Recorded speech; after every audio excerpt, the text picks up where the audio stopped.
noneho kera kabaye b'abana bakina komedi baharabika banasebye kiliziya katolike, noneho ibyabo byaje gusubirwamo. Padiri Buridiru ndetse n'ababana bo muri Genzi komedi nabo bagarutsweho ngo dore yuko ngo bari guharabika bikomeye cyane byo mu rwego rwo hejuru. Ariko bakiri muri ibyo ngibyo, Kenisi ngo yaje ashaka kubadefandira dore yuko Kenisi nawe ngatotora agacacambuwa ngo ntumubwire ngo ukora kino na kiriya, ngarakwasa ibindi akazabibara nyuma. Kenisi yagize ati abana ni mubareke bakora ibyo bashaka batwike mu gihe bagishaka cyangwa bari gushaka kwihigira ibiceri byabo ngo bagire utuntu bigisha abanyarwanda ndetse ngo banabashimisha kugira ngo bivure stress. Abo bana ni mubihorere kuko ntabwo bagamije guharabika cyangwa guharasinga cyangwa gusiga isura mbi kiliziya katolike yo mu Rwanda ngo dore yuko ibyo bintu ari komedi zisanzwe zikina hose ku isi. Ngo ushatse rero kubuza abana bana gukorera umugati waba uri gukora sakirirego dore yuko n'ibintu waba uri gukora ngo bitemewe na gatoya cyane rwose. Ngo ibi bijyanye no gukina komedi yaburiye abana bose bakina izo komedi nyamuneka niba mukina komedi izo guharasinga ibyo simbirimo, ntabwo ari byiza waba ugamije gusiga isura mbi kiliziya katolike.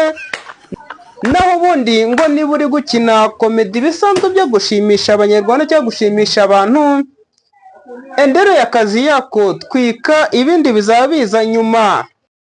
So guys, nk'ibisanzwe zino ni inkuru ziba zagiye zica ku binyamakuru bigiye bitandukanye ku mbuga nkoranyambaga, nizo tuza tugakusanya tugabakoreramo amakuru yibanze tugomba kubabwira kugira ngo namwe mugire ikintu mubasha kubimenyaho.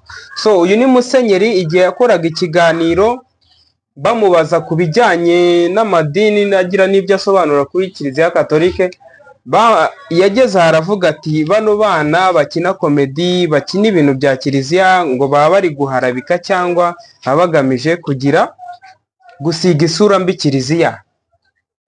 So muri urwo rwego rero uyu mwana umenyereye kuzikina cyane bita Buridiro, dore yuko Buridiro yazikinnye cyane, rimwe na rimwe akenshi bakagenda bamuburira akagira utuntu ahinduramo, dore yuko n'igihe bigeze kubimuburiraho ibyo bintu ngo akasa n'ubigiramo ubwoba cyane.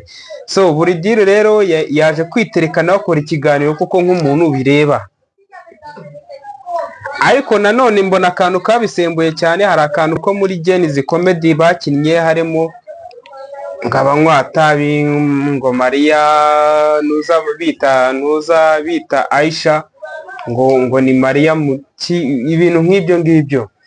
So ibyo ni ibintu byaje kugira rero kuba byasembura uyu Musenyeri akagira ikintu abivugaho. Gusa Kenisi nawe nk'umuntu utagira urya isupu cyangwa urya imboga yaje asa n'ubavuganira ko ibintu bavuga usanga ari byo, ariko nyine ba nyiri dini mu buryo bwo kugira ngo barinde ubusugire bwaryo nabo bagira ikintu bavuga, ariko n'ubundi akenshi na kenshi nta kintu biba bitwaye sibye kuba abana bari guhiga content, bari guhigiramo kugira ngo babashe kuba babona ibirayi, dore ko kubona ibirayi bitacyoroshye muri kino gihe.